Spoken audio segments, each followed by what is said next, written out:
Hi, I'm studying at IULM in Milan.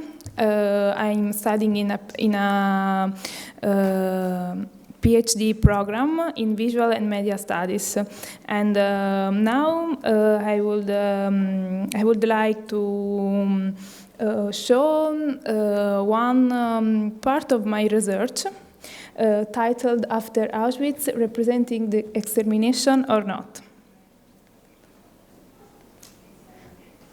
To show the Holocaust, it needs to make a work of art. That's what Claude Lanzmann is quoted by Alvin Rosenfield in the introduction of The End of the Holocaust, which was published in 2011. Adorno's quote is 70 years older. Writing poetry after Auschwitz is barbaric. But several years later, Adorno himself clarified in Negative Dialectics, what I said before is false. Instead, the less cultural issue is true if after Auschwitz it was still possible to live, especially for those who expected but should have been killed. Comparing Adorno and Lanzmann, the question I'd like to ask today is, can the Holocaust be converted into an object of art? Is it possible to represent Shoah through art? Indeed, cultural industry took the concept of the machine of the genocide built by the Nazis and transformed it into a show subject. In this way, audience didn't acknowledge the historical real fact, because artistic representation of Shoah have reduced the real tragedy of Holocaust into a Jewish star, barbed wire, straight pajamas, reducing what happened into a few images and symbols, in spite of representing its social meanings. Thus, it's very important to know how useful it is not to renounce to a careful study, to favor only the communication and the cinematographic representation of Shoah. For this reason, I would like to discuss some further researches to deepen the artistic form that until today has represented the extermination of the Jews. Indeed, the cultural criticism has expressed itself about another primary question, which is the unrepresentable of Auschwitz. Now, I start again with Adorno and his reflection about the future of the poetry, with which he threw back to the whole road taken in Western culture, culminated in Nazism. Indeed, the gas chambers are, for Adorno, also the culmination of a long history of discrimination and oppression against the Jewish. And the specific mode of killing the Jewish people shows the appearance of update of the final solution. So, Adorno thinks of Auschwitz starting from its main characteristic, a bureaucratic massacre carried out without aid, starting from its victims, millions of Jews, and finally from its historical dimension. The Nazis in the camps have destroyed individual difference. That is what it makes an individual be more of a mere exemplary of human race. In Negative Dialectics, indeed, Adorno emphasizes the need to reconsider culture and history in view of Auschwitz, because Auschwitz is a crucial moment in the West story. The moment when it was exterminated an entire race for no other reason than merely existing. For this, Adorno leaves in inheritance to future generations a new categorical imperative, trying to think and act in a way that Auschwitz should not be repeated, that doesn't happen anything like this. At this point, the question I would like to add is, what type of artistic representation is possible after Auschwitz, considering that the representation works also as a testimony? But Auschwitz is also an unspeakable and unimaginable reality, so much that the Nazis didn't believe to what the survivors of the camp would have told and showed. So, according to Adorno, I think that the art post-Auschwitz is also testimony. In this way, the notion of unrepresentable disappears. Now, it remains unresolved the matter if after Auschwitz it was still possible to live. Yes, it is. It is possible. Just like those authors that in concentration camp have chosen to express themselves through picture and painting. There were artists, some quite famous, some could be so, that have told the horror of Auschwitz through visual messages. They have tried to show the horror into an iconic way. At the beginning of 2000, Georges D. Huberman, in his book Image in Spite of All, returns on the question of the unrepresentable of Auschwitz, and to the beginning of his work. He writes, "In order to know, we must imagine to ourselves.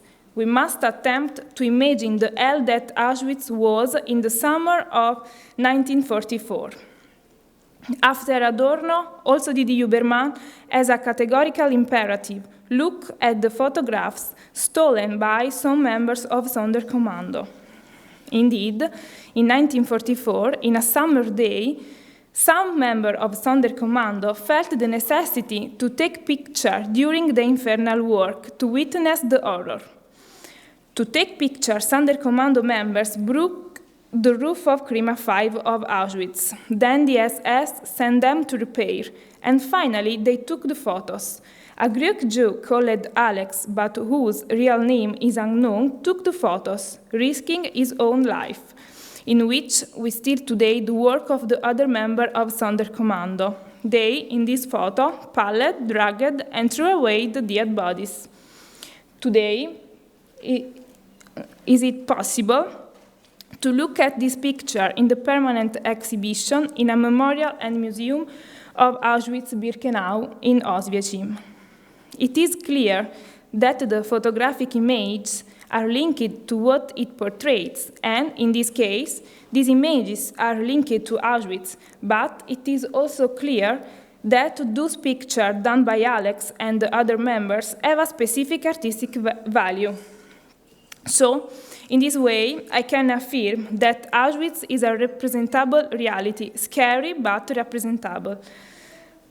Indeed, there are many and different artistic representations of Shoah, but it is possible for Shoah to become an object of art. In 2015, the exhibition at MOCAC, Krakow Museum of Contemporary Art, highlighted the significant presence of the theme of Auschwitz in historical, social, and cultural discourse.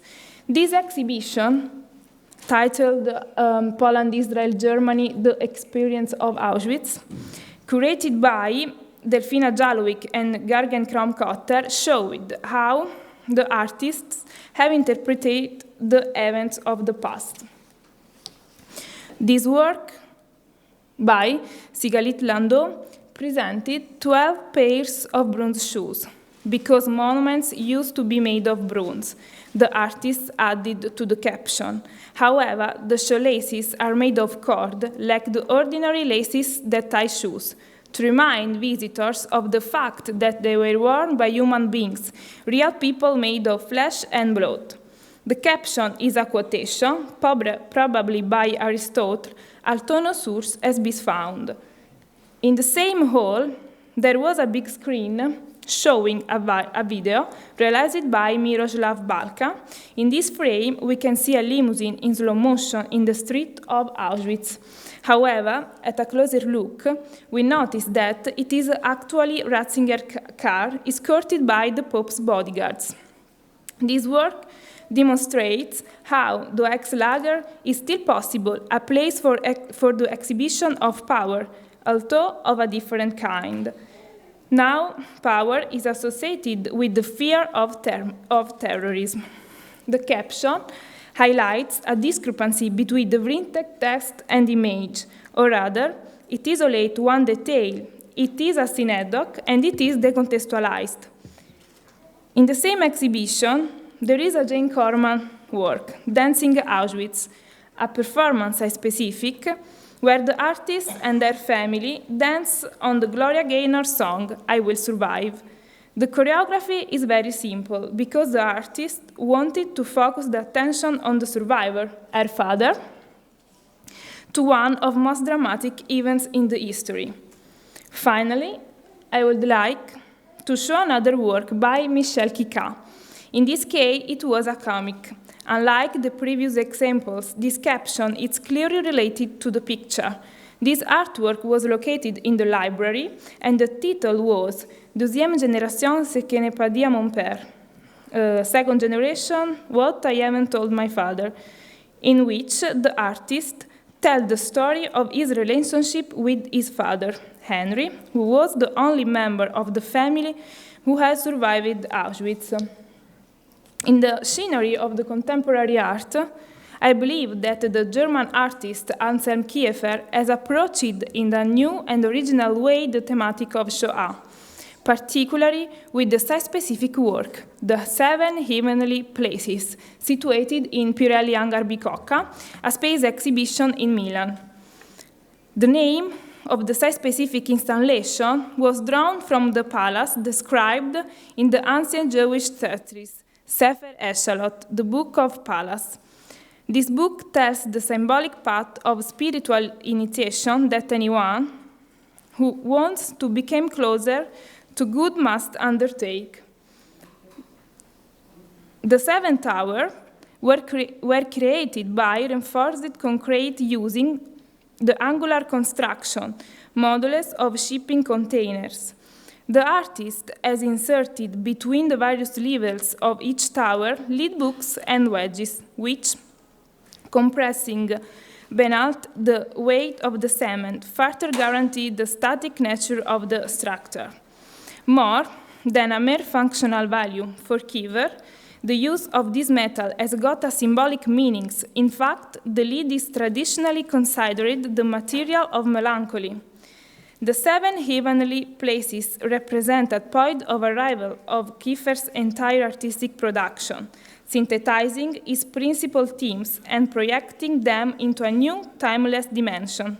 They contain an interpretation of ancient Hebrew religion, and at the same time, they represent the ruin of Western civilization after Second World War.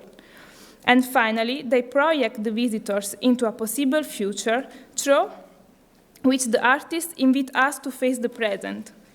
All this is represented in an exhibition space of 7,000 square meters, where arise seven monumental towers: Sefirot, Melancolia, Ararat, Linee di campo magnetico, JH and WH, Torre dei Quadri Cadenti.